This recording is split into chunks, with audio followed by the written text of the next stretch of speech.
Good morning student. जैसा कि हमने प्रॉमिस किया था कि हम न्यू चैप्टर स्टार्ट करेंगे फाइनेंशियल मैनेजमेंट में, तो आज हम स्टार्ट कर रहे हैं कैपिटल बजटिंग। ठीक है बेटा, कैपिटल बजटिंग बेसिकली दो वर्ड से मिलके बना है। First is capital and second is budgeting. तो जिस तरीके से हमारे घर में हमारी मदर या हमारे फादर बजट बनाते हैं, मंथली बजट होता है, ईयरली बजट होता है, सेम पैटर्न पर यहाँ पर भी एक बिजनेस फर्म में, एक ऑर्गेनाइजेशन में, एक कंपनी में financial chief financial officer, finance का जो मैनेजर होता है, वो कैपिटल का बजट बनाता है कि हमारे पास जो पैसा आया है, ध्यान से सुनिएगा, हमारे पास जो पैसा आया है, प्रोक्योर किया हमने पैसा बैलेंस शीट की लायबिलिटी साइड में, वो पैसा हम कहाँ कहाँ किस किस आइटम में कितना कितना लगाएंगे, ये प्री डिसाइड करता है वो। ठीक है, इसे हम कहते हैं कैपिटल बजटिंग। तो ये जब वो बजट बनाता है तो कैपिटल बजटिंग को बनाने के लिए उसके पास कुछ टेक्निक्स होते हैं। ऐसा नहीं कि वो किसी भी बेसिस पर बजट बना लेगा, उसके पास एक सॉलिड कॉन्क्रीट प्रूफ होता है, उस प्रूफ के बेसिस पर वो बजट बनाता है। ध्यान दीजिएगा, तो उसके पास टेक्निक्स कौन कौन से हैं? उसके पास टेक्निक्स हैं कैपिटल बजटिंग के लिए, कुछ टेक्निक्स उसे यूज करने पड़ते हैं। ध्यान से देखना आप बच्चों, some techniques chief financial officer has to use while framing the capital budget. वो टेक्निक्स हैं, ध्यान दीजिए, पे बैक पीरियड,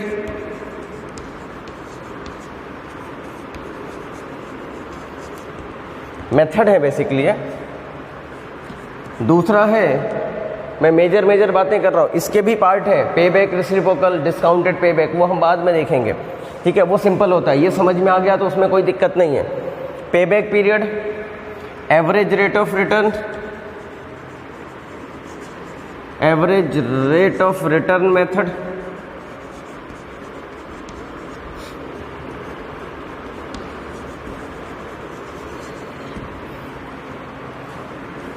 तीसरा, मैं बिल्कुल प्रैक्टिकल अप्रोच में आ गया हूँ, बीच बीच में मैं आपको और भी इसकी बातें बताता जाऊँगा। जैसे कि कैपिटल बजटिंग इर्रिवर्सिबल डिसीजन होता है, एक बार हमने पैसा लगा दिया तो इतना आसान नहीं कि हम हमारे डिसीजन को बैक कर लें। जैसे आप सोचिए कि आपको एक बिल्डिंग खरीदनी है, एक बिल्डिंग में पैसा इन्वेस्ट करना है, तो आप 10 जगह भटकते हैं, 10 जगह आप सर्च करते हैं, 10 ऑप्शंस आपके पास होते हैं, उन 10 ऑप्शंस में से फिर आप एक फाइनल ऑप्शन को चूज करते हो। अब मान लीजिए कि आपने जो ऑप्शन चूज किया है वो गलती से गलत डिसीजन हो गया, आपने गलत बिल्डर के प्रोजेक्ट में पैसा लगा दिया। उसने प्रॉमिस किया था कि 5 साल में आपको पोजीशन दे देंगे, और मान लो 15 साल हो गया, 20 साल हो गया, अभी तक पोजीशन ही नहीं मिला, तो आपका डिसीजन गलत होता है नहीं होता है। तो इसीलिए आपको जब पैसा, हम कहते हैं कि इट्स एन इर्रिवर्सिबल डिसीजन, यानी जब आपको पैसा लगाना है सोच समझ के लगाना है, भले थोड़ा समय लग जाए लेकिन सोच समझ के लगाना है, क्योंकि it's an irreversible decision. Third method होता है internal rate of return, internal rate of return. आप मेरे साथ लिखते चलेंगे। इसके बाद है net present value method, net present value method, इसे शॉर्ट में, इंटरनल रेट ऑफ रिटर्न को शॉर्ट में हम IRR भी कहते हैं, नेट प्रेजेंट वैल्यू को शॉर्ट में हम कहते हैं NPV मेथड। एग्जामिनर का फेवरेट एरिया होता है NPV मेथड किसी भी एग्जाम में। किसी भी एग्जाम की जब मैं बात करता हूँ, it means I am talking about BCom, I am talking about BBA, I am talking about CA, CS, ठीक है, MBA ऑल्सो। तो these are the basic methods which a finance manager has to use while finalizing the capital budgeting decision। अब इनमें से अगर हम देखें तो सबसे ज़्यादा मैंने अभी आपको बताया कि NPV मेथड मोस्ट पॉपुलर है। पॉपुलर क्यों है? क्योंकि इससे जो डिसीजन आता है वो परफेक्ट आता है, नियर टू एक्यूरेसी में आता है, इसलिए हमें सबसे पहले इसको फोकस करना चाहिए।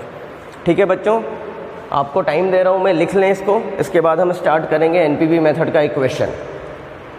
कैपिटल बस्टिंग के 4 बेसिक मेथड मैंने लिखे हैं। Number 1 is payback period, number 2 is average rate of return method, number 3 internal rate of return, then net present value method. मैंने इसके बहुत सारे पार्ट्स हैं, वो मैंने अभी नहीं लिखवाए हैं। डिस्काउंटेड पेबैक, पेबैक रेसिप्रोकल, ठीक है, प्रॉफिटेबिलिटी इंडेक्स मेथड, ये सारे मेथड्स मैंने अभी नहीं लिखे हैं, क्योंकि पहले बेसिक चीज़ें समझ लें, उसके बाद उसको करेंगे तो ज़्यादा आसानी से आपको समझ में आ जाएगा। आप इसको नोट डाउन करें। अब मैं थोड़ा सा इसका हिंट देता हूँ।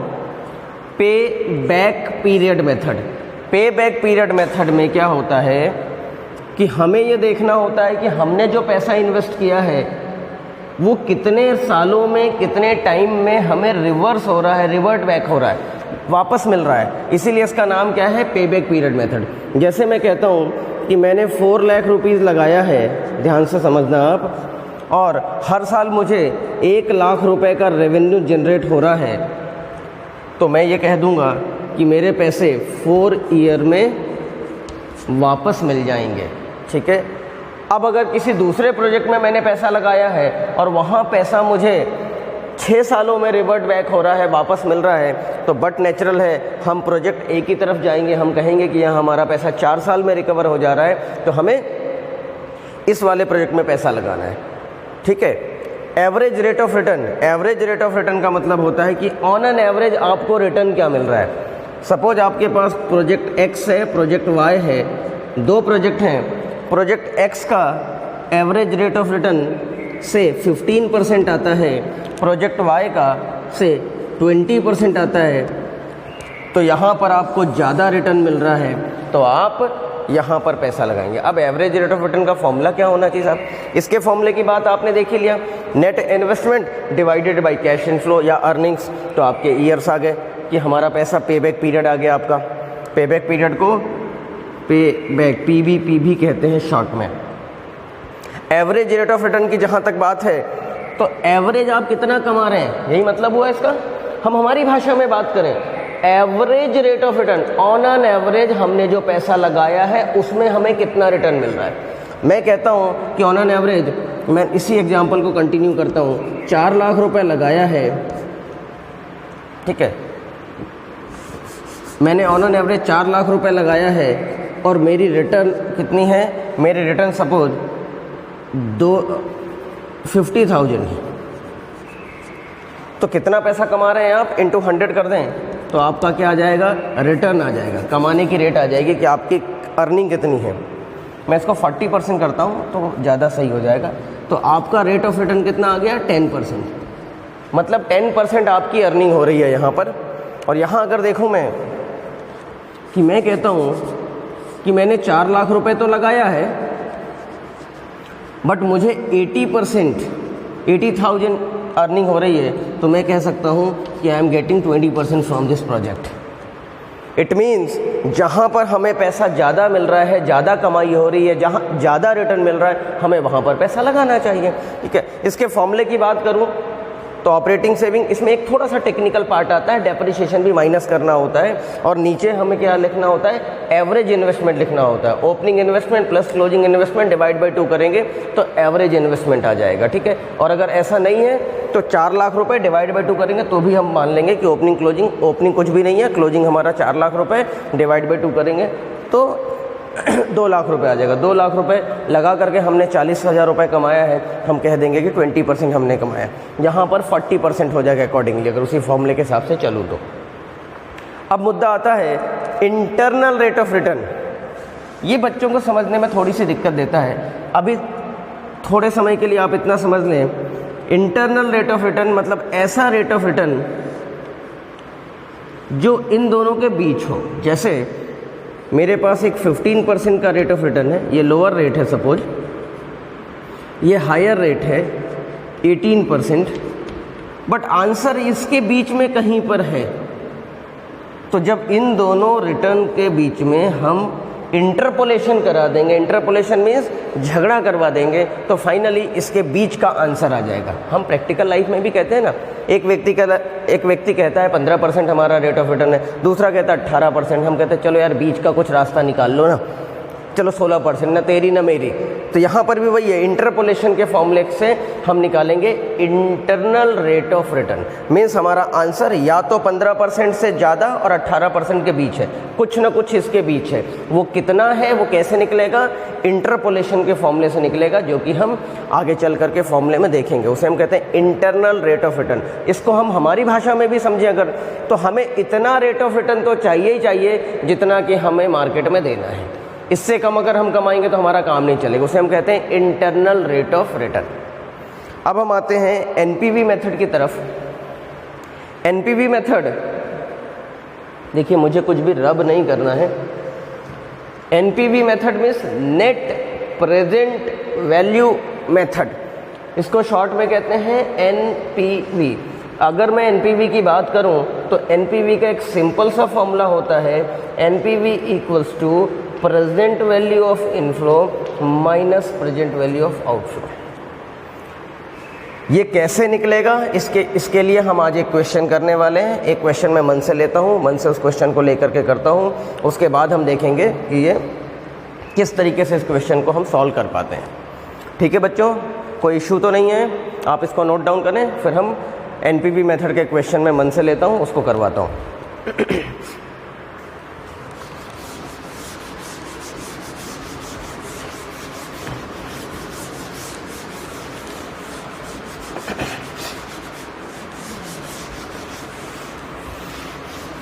देखिए हम स्टार्ट करते हैं एनपीवी मेथड। एनपीवी मेथड में मैं एक क्वेश्चन लिख रहा हूँ। क्वेश्चन में मैंने यहाँ पर लिखा ईयर 0, 1, 2, 3, 4। फिर मैं लिखता हूँ कैश फ्लो। कैश फ्लो कैसे निकलता है वो भी मैं आपको बताऊंगा आगे चल करके। अभी मैं बिल्कुल बेसिक ले रहा हूँ ताकि आपको थोड़ा सा कॉन्फिडेंस आ जाए इस पर्टिकुलर मेथड को सॉल्व करने के लिए। और एक बार कॉन्फिडेंस आ जाएगा तो फिर हम उसके टेक्निकल पार्ट्स अलग अलग क्वेश्चन में देखेंगे। तकरीबन 4-5 वैरायटी के क्वेश्चंस में इसमें करवाऊंगा, इसके बाद ही आपको कॉन्फिडेंस आ पाएगा। एग्जाम ओरिएंटेड क्वेश्चन कौन सा है वो भी मैं आपको बताऊँगा। अभी मैंने सिंपल लिया है कि 0 ईयर में मेरे पॉकेट से 2 लाख रुपये लगे हैं। फर्स्ट ईयर में कैश फ्लो मतलब अर्निंग्स, मैं कहता हूँ फर्स्ट ईयर में 50,000 अर्निंग है, सेकेंड ईयर में 70,000 अर्निंग है, थर्ड ईयर में 80,000 अर्निंग है और फोर्थ ईयर में 1 लाख रुपीज़ की अर्निंग है। ठीक है, this is your cash flow. और क्वेश्चन में लिखा है हमें discounting rate, discounting rate is 10% से 10%। ये आपका छोटा सा सिंपल सा क्वेश्चन है। अब हमें 2 लाख रुपए लगाना है किसी प्रोजेक्ट में, हम कैसे, और हमें उस सामने वाले ने ये कहा है कि आप 2 लाख रुपए लगाइए और आपको इन 4 ईयर्स में फर्स्ट ईयर के एंड में 50,000 मिलेगा, सेकेंड ईयर के एंड में अर्निंग आपकी 70,000 हो जाएगी, थर्ड ईयर के एंड में आपकी अर्निंग 80,000 हो जाएगी एंड फोर्थ ईयर के एंड में आपकी अर्निंग 1 लाख रुपीज़ हो जाएगी। तो whether should I invest in this project और I should reject straightforward. मैं इसको थोड़ा सा डायग्रामेटिकल वे में लेता हूँ। ये मैंने 4 ईयर बनाए हैं, ये हमारा 0 ईयर है, this is my first end of first year, this is my second year, this is my third year. When I am talking first year means it is the end of first year, second year means end of second year, third year means end of third year and यहाँ पर हम देखें तो end of fourth year। इस question के हिसाब से अगर मैं चलूँ तो यहाँ पर 0 ईयर में मेरे पॉकेट से 2 लाख रुपए का आउटफ्लो हो रहा है। क्या हो रहा है, क्या कहते हैं इसे, आउटफ्लो। आउटफ्लो मतलब हमारी भाषा में कहें तो हमारे पॉकेट से पैसे जाएंगे। 2 लाख रुपए हम किसी प्रोजेक्ट में लगा रहे हैं या कोई मशीनरी खरीद रहे हैं तो 2 लाख रुपए हमारे पॉकेट से आज चले गए। फर्स्ट ईयर के एंड में मुझे कितना पैसा मिलेगा, ये पैसा मुझे मिलेगा। सेकेंड ईयर के एंड में मुझे 70,000 मिलेगा। थर्ड ईयर के एंड में मुझे 80,000 मिलेगा। I will get back 80,000 at the end of third year and at the end of fourth year I will get back 1 lakh rupees. अब मेरा सवाल आपसे ये है, whether this 2 lakh rupees and this inflows both are same, both are similar.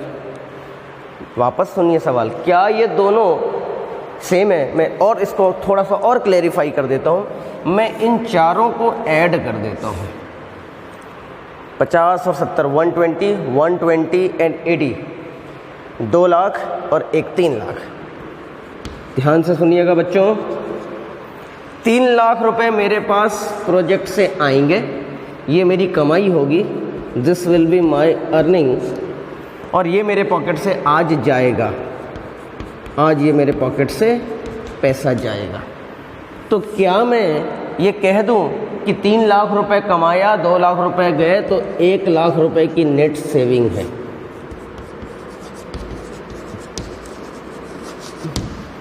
क्या मैं कह दूं ये, और मैं कह दूं कि प्रोजेक्ट में पैसा लगा देना चाहिए? देखो, सबसे पहली गलती तो ये हो गई मुझसे कि बोथ आर नॉट सिमिलर। क्यों सिमिलर नहीं है? ये मेरे पॉकेट से आज गया है और ये पैसा मुझे ग्रेजुअली मिल रहा है, फर्स्ट ईयर के एंड में, सेकेंड ईयर के एंड में, थर्ड ईयर के एंड में, फोर्थ ईयर के एंड में। तो ये पैसा, इन दोनों की टाइमिंग डिफरेंस है। इनमें क्या डिफरेंस है? कौन सा डिफरेंस है? टाइमिंग डिफरेंस है। और टाइमिंग डिफरेंस को नलीफाई करने के लिए, ख़त्म करने के लिए हमें क्या करना चाहिए? डिस्काउंटिंग कर देना चाहिए। क्या करना चाहिए? डिस्काउंटिंग। डिस्काउंटिंग का मतलब, टाइमिंग डिफरेंस को ख़त्म करने का मतलब हमारी भाषा में समझें तो जो महंगाई हो रही है उसे ख़त्म कर दो। ठीक है, उस महंगाई को नलीफाई कर दो। कैसे करेंगे साहब? हमें क्या करना पड़ेगा? ध्यान से देखिएगा डायग्राम में। हमें पहले साल के अंत में जो पैसा मिल रहा है 50,000 रुपये, उसकी आज वैल्यू क्या है ये देखना पड़ेगा।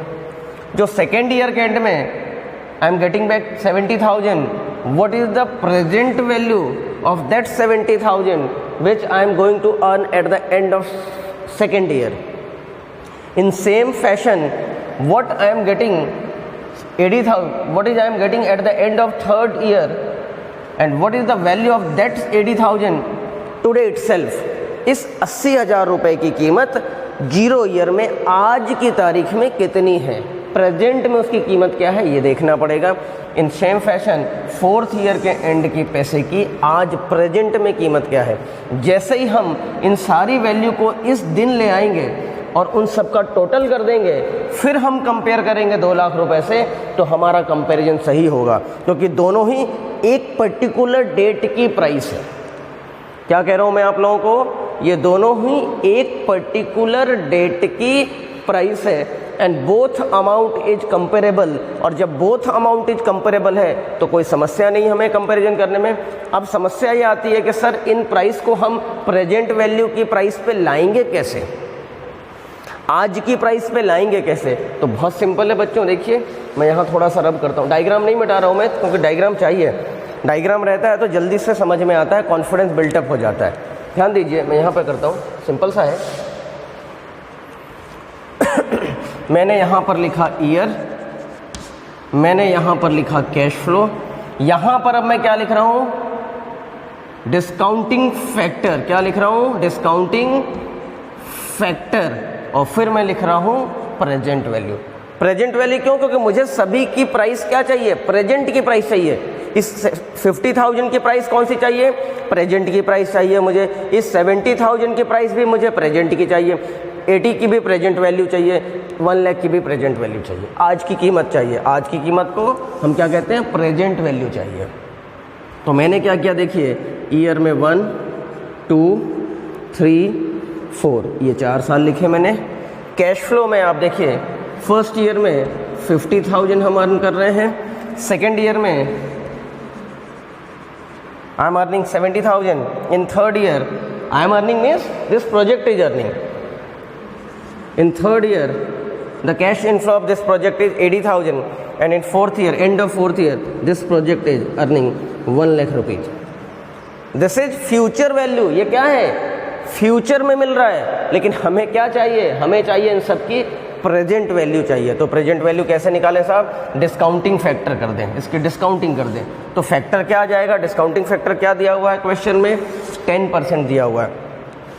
10% के लिए देखिए ये फैक्टर कैसे निकलता है? ये फैक्टर निकलता है 1/1 प्लस r⁴n। ये time value of money chapter में आपने पढ़ा भी है।